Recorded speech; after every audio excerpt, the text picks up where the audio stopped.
Chhatrapati संभाजीनगरमध्ये auto LPG गॅसचा तुटवडा आपल्याला पाहायला मिळतो। आपण बघतोय या ऑटो एलपीजी गॅस पंपावर जे आहे ते अशा पद्धतीनं मोठ्या प्रमाणात रिक्षांची गर्दी झाल्याचे चित्र पाहायला मिळतं। खरं तर जवळपास शहरात 12 असे पंप आहेत, मात्र त्यातले अनेक पंप बंद आहेत। मिळालेल्या माहितीनुसार 10 पंप बंद असल्यामुळे जे 2 पंप सुरू आहेत त्या ठिकाणी अशी मोठी गर्दी आपण पाहतोय। या ठिकाणी गेल्या 10 दिवसात जे आहे ते तब्बल 31 रुपयांनी ऑटो एलपीजी गॅसचे भाव वाढले, त्यामुळे रिक्षा चालक सुद्धा अडचणीत आलेत। मात्र असं असलं तरी काही रिक्षा जे आहेत ते गॅसवर चालतात आणि ही गॅस भरण्यासाठी पंपावरील ही मोठी गर्दी पाहतोय। खरं तर या ठिकाणी सकाळपासून जे आहे ते रांगा आपल्याला पाहायला मिळतात आणि अशा पद्धतीने जे आहे ते रिक्षा चालकात सुद्धा शाब्दिक चकमक होताना आपल्याला पाहायला मिळते।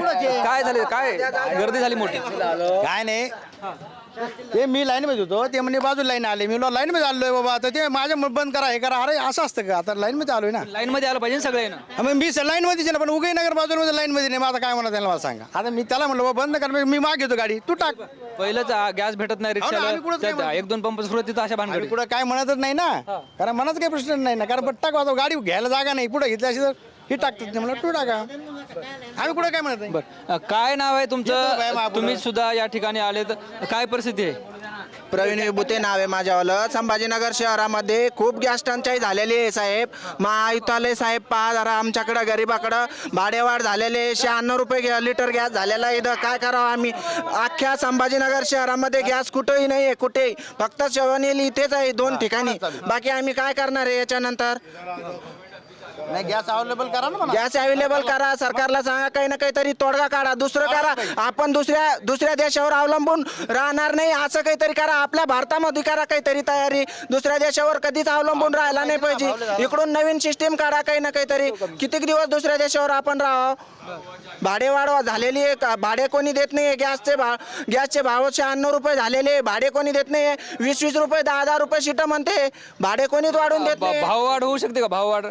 भाववाढ जर होऊ शकते, जर सरकारने सांगितलं, कोणी सांगितलं जर, तर भाववाढ होऊ शकते, पण कोणी भाव वाढवून देतच नाही गॅसचा अजिबात। कधीपासून रांगा लागल्या? सगळ्या रांगा कधीपासून लागल्या? रांगा कधीपासून लागल्या? रांगा कमीत कमी आपण या ठिकाणी बघतोय ही सगळी या ठिकाणी ऑटो एलपीजी गॅसवरची गर्दी पाहायला मिळते आणि या ठिकाणी जे आहे ते ऑटो एलपीजी गॅसचा कुठेतरी छत्रपती संभाजीनगरमध्ये तुटवडा पाहायला मिळतो। आपण बाजूला सुद्धा ह्या मोठ्या रांगा पाहतोय, बाहेर सुद्धा असंच चित्र आपल्याला पाहायला मिळतं। अगदी सेवन हिल परिसरात जे आहे ते रस्त्यावर सुद्धा अशा मोठ्या प्रमाणात रांगा लागल्यात आणि गेल्या काही दिवसात जे आहे ते प्रचंड प्रमाणात भाववाढ सुद्धा झाल्याचं चित्र पाहायला मिळतं। मात्र शहरातील अनेक पंप बंद असल्यामुळे ऑटो चालकावर जे आहे ते अशा पद्धतीने रांगेत राहायची वेळ आली आहे आणि यावर जे आहे ते तोडगा काढावा अशी सगळी मागणी हे ऑटो रिक्षा चालक करताना या ठिकाणी आपल्याला पाहायला मिळतात। कॅमेरा पर्सन अमित आडेसह ज्ञानेश्वर लोंढे, TV9 मराठी, छत्रपती संभाजीनगर।